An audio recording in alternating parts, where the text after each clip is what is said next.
En 1928, en Oslo, se realizó un estudio retrospectivo sobre la patología de la sífilis, donde se recopiló información de pacientes que ya estaban contagiados y habían permanecido cierto tiempo sin tratamiento.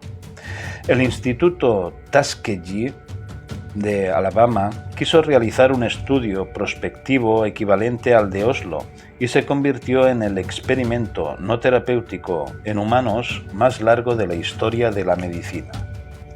Booker T. Washington fue un educador, orador y líder de la comunidad negra.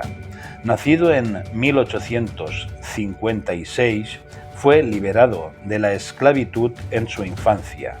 En 1881 se convirtió en el primer director del Instituto Tuskegee, por recomendación de Samuel C. Armstrong, fundador del Instituto Hampton, lugar donde se formó Booker Washington.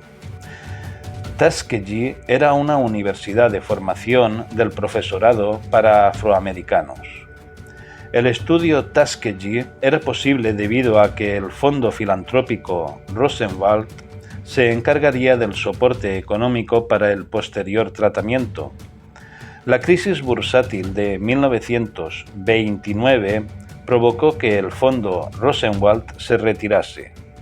En 1932 se inicia el experimento. Se le atribuye su idea al Dr. Tagliaferro Clark. Su intención inicial era observar a sujetos con sífilis no tratados durante 6 u 8 meses para reconocer las diferentes etapas de la enfermedad y entonces comenzar la fase de tratamiento adecuado a cada una de ellas. En 1932, los tratamientos para la sífilis eran muy tóxicos, peligrosos y de efectividad cuestionable. Se utilizaba arsénico, mercurio y bismuto.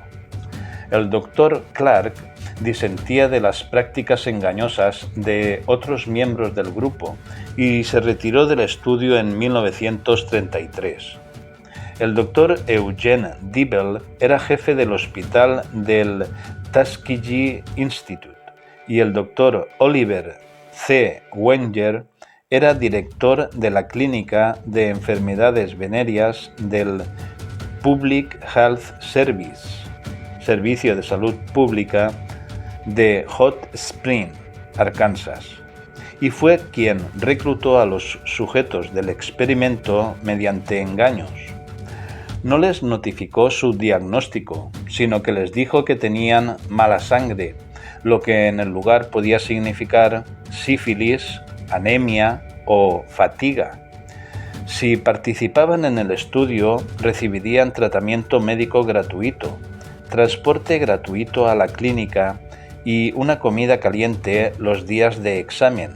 Además, recibirían un seguro de sepelio en caso de fallecimiento. El estudio solicitaba de los sujetos someterse a una autopsia tras su muerte para recibir el seguro que cubría los gastos del sepelio.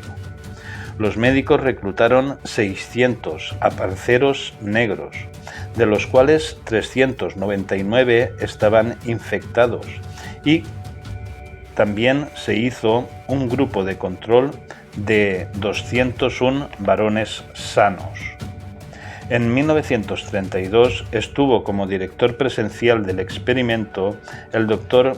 Cario von Pereira Bailey, que llevó a cabo los primeros exámenes físicos y procedimientos. Fue sustituido por Raymond H. Wunderler, que desarrolló los protocolos para convertirlo en un experimento a largo plazo. Este doctor fue quien decidió practicarles una punción lumbar en busca de signos de sífilis, haciendo pasar el procedimiento por un tratamiento especial gratuito. En 1934 se publicaron los primeros datos clínicos del estudio y en 1936 se hizo el primer informe. En el año 1943, el Congreso estadounidense aprobó la ley de Henderson, que ordenaba el tratamiento de la sífilis.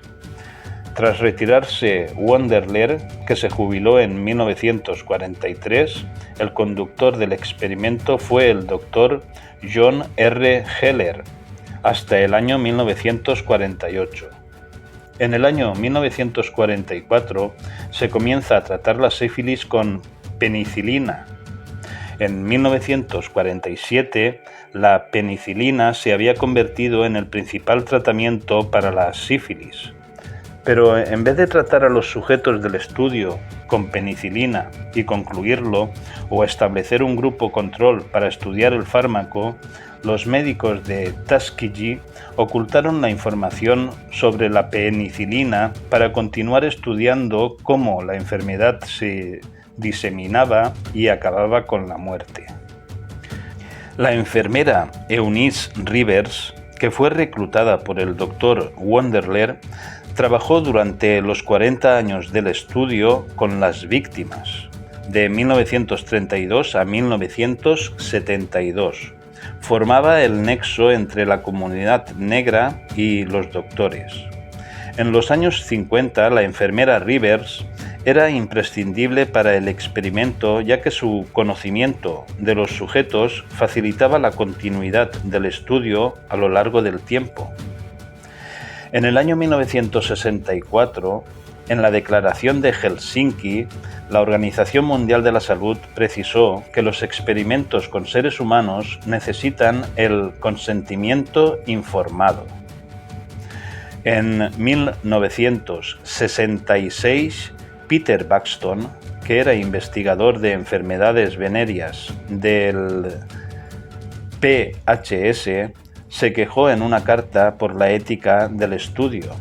El Centro de Control de Enfermedades reafirmó la necesidad de completar el estudio hasta que todos los pacientes hubieran muerto para realizar sus autopsias.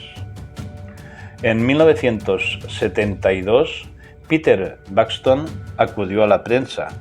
El 25 de julio de 1972, en el Washington Star apareció la historia escrita por el periodista Jean Heller de la Associated Press. Al día siguiente apareció en la primera plana del Washington Post. El 16 de noviembre de 1972 finalizó el experimento Tuskegee.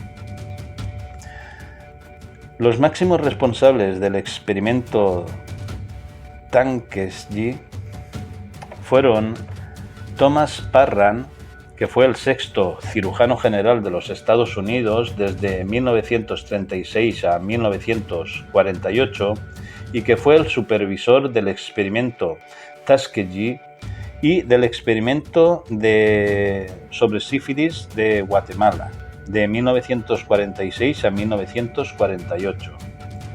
Este último tuvo como máximo responsable a John Charles Cutler, que desde 1948 y como director del Servicio Público de Salud se encargó de supervisar el experimento Tuskegee. Al reverendo Jeremiah Wright, ex pastor de Barack Obama hasta que éste fue elegido presidente, en el año 2008, en una conferencia, el moderador le preguntó si creía honestamente que el gobierno de Estados Unidos había mentido sobre el SIDA, creando el VIH como arma genocida de la gente de color. Wright, citando el experimento Tuskegee, dijo que el gobierno de Estados Unidos es capaz de hacer cualquier cosa. En octubre del año 2010 se revelaron los datos del experimento sobre sífilis en Guatemala.